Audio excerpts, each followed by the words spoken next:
শিক্ষার্থীর উপরে একটি আঘাত করবেন না, আমি সব কন্ট্রোল করবো, আমার শিক্ষার্থীরা কোনো উশৃঙ্খল আচরণ করবে না। আমাদের যে দাবি আবারও আপনাদের সামনে আমরা উপস্থাপন করছি এবং আমি আবারও আপনারা অসংখ্য মিডিয়ার লোকজন অক্লান্ত পরিশ্রম করে জগন্নাথ বিশ্ববিদ্যালয়কে রিপ্রেজেন্ট করার জন্য, জাতির সামনে উপস্থাপন করার জন্য আপনাদের প্রতি আন্তরিক কৃতজ্ঞতা জানাচ্ছি। আপনারা সবাই জানেন যে জগন্নাথ বিশ্ববিদ্যালয় বাংলাদেশের একটি প্রসিদ্ধ বিশ্ববিদ্যালয়, পাবলিক বিশ্ববিদ্যালয়। বিশ্ববিদ্যালয়টি প্রতিষ্ঠিত হয়েছে 2005 সালে। 2005 সালে প্রতিষ্ঠিত হলেও বিশ্ববিদ্যালয়টি প্রতিষ্ঠা করেছিলেন তৎকালীন প্রধানমন্ত্রী দেশনেত্রী বেগম খালেদা জিয়া। শুধু এই একটি কারণে জগন্নাথ বিশ্ববিদ্যালয়ের কপালে খুবই দুর্ভাগ্যযুক্ত হয়। আমাদের সাবেক যারা ক্ষমতায় ছিল এই বিশ্ববিদ্যালয়টিকে সমূলে ধ্বংস করে দেওয়ার জন্য যত প্রকারের চক্রান্ত ছিল সবই তারা করেছে। তারই ধারাবাহিকতায় আমাদের জগন্নাথ বিশ্ববিদ্যালয়ে আপনাদেরই ভাই বোন, আপনাদেরই সন্তানরা লেখাপড়া করে 18,000 শিক্ষার্থী মানবতর জীবনযাপন করে। একটি শিক্ষার্থীর জন্য বিগত 20 বছরে 1 টাকাও আবাসন ভাতা প্রদান করা হয়েছে। জগন্নাথ বিশ্ববিদ্যালয়ের শিক্ষার্থীদের জন্য প্রতিষ্ঠার 20 বছরেও একটি হল নির্মাণ করা হয়েছে। এর চেয়ে বড় বৈষম্য এই আল্লাহর দুনিয়ায় আর দ্বিতীয়টি কোথাও নেই। এই দাবিকে সামনে রেখে আমাদের যোগী ছাত্র ঐক্য নামে আমাদের যত ক্রিয়াশীল সংগঠন আছে সবাই একটি ব্যানারে একত্রিত হয়ে 3 দফা দাবি নিয়ে আন্দোলন শুরু করেছে। প্রথম দাবি হল, যতক্ষণ পর্যন্ত আবাসিক হল নির্মাণ না হবে প্রতিটি শিক্ষার্থীকে 70% আবাসন ভাতা দিতে হবে। আমাদের দ্বিতীয় দাবি ছিল নিড বেসিস আমাদের যে বাজেট, সেই বাজেট আমাদের অ্যাকাউন্টস থেকে করে দেওয়া হয়েছে, সেটি 306 কোটি টাকা। এর আগেও দেওয়া হয়েছিল। ঢাকা বিশ্ববিদ্যালয় যেখানে 900 কোটি টাকা বাজেট পায়, সেখানে জগন্নাথ বিশ্ববিদ্যালয়কে বাজেট দেওয়া হয় 140 কোটি টাকা। এর চেয়ে লজ্জার আর কোন বিষয় থাকতে পারে।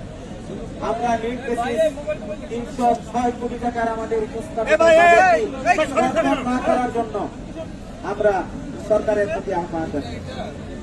আর তৃতীয় দাবিটি ছিল আমাদের যে দ্বিতীয় ক্যাম্পাস, সেই দ্বিতীয় ক্যাম্পাসের যাবতীয় কাজ যেন সরকারের অগ্রগতিমূলক যে প্রজেক্টগুলো আছে সেই প্রজেক্টে অন্তর্ভুক্ত করা হয়, এটা আমরা বলেছিলাম।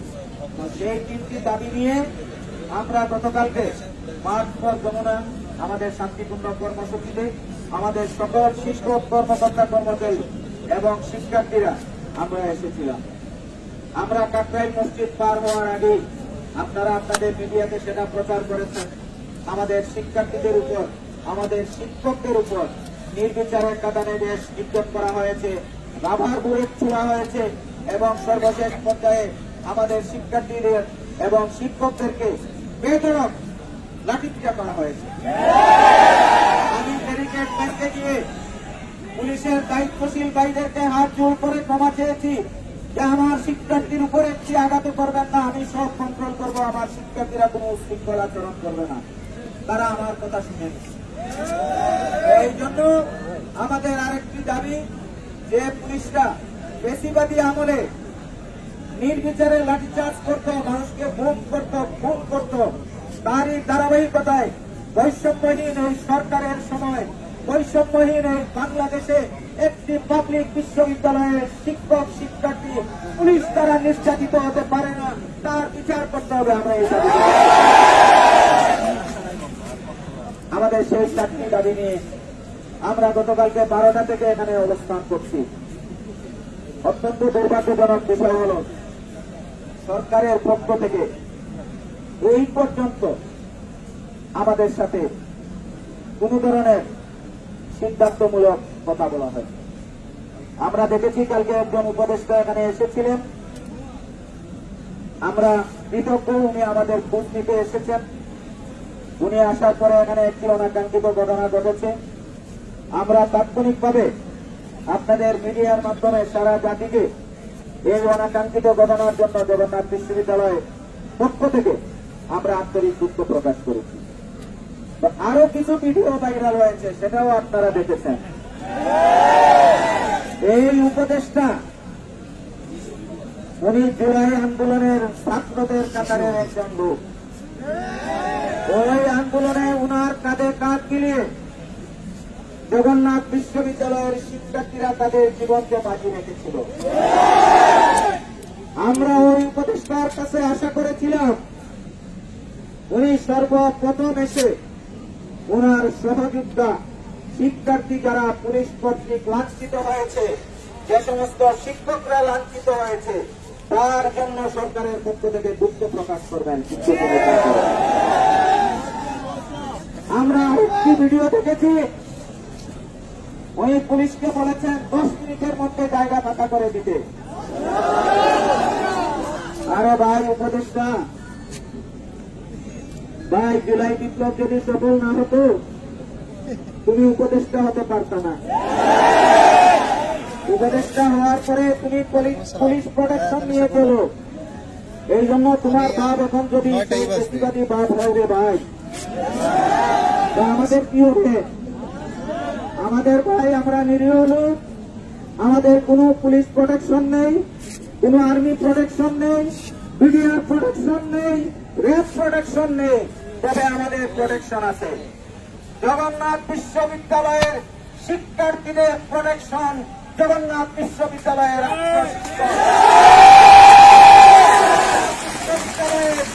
এই 18 শিক্ষকের প্রোটেকশন, আমার 18,000 শিক্ষার্থী। সাবধান সাবধান, বেশিরভাগ মুক্ত বাংলাদেশে বেশিরভাগই কোন উচ্চারণ দিতে কারো শক্তি নেই আমাদেরকে বল প্রয়োগ করে এই জায়গা থেকে তাড়িয়ে দেয়া। এই সরকার আমাদের সরকার, আমাদের আন্দোলনের সরকার। আমি সরকারের প্রতি দৃষ্টি আকর্ষণ করব, আর কাল বিলম্ব করবেন না। আপনারা আসুন, খুব দ্রুত আসুন, আমাদের যৌক্তিক দাবি মেনে নেওয়ার ঘোষণা দিন। আপনারা যদি সেই ঘোষণা দেন, আমি জগন্নাথ বিশ্ববিদ্যালয়ের শিক্ষার্থীদের দায়িত্বশীল হিসাবে ত্যাগহীন কণ্ঠে আপনাদের সামনে আমি ঘোষণা দিচ্ছি, 2 মিনিটের মধ্যে আমার শিক্ষার্থীদের নিয়ে আমি ক্যাম্পাসে ফিরে যাব। আর যদি দেয়া না হয়, আর যদি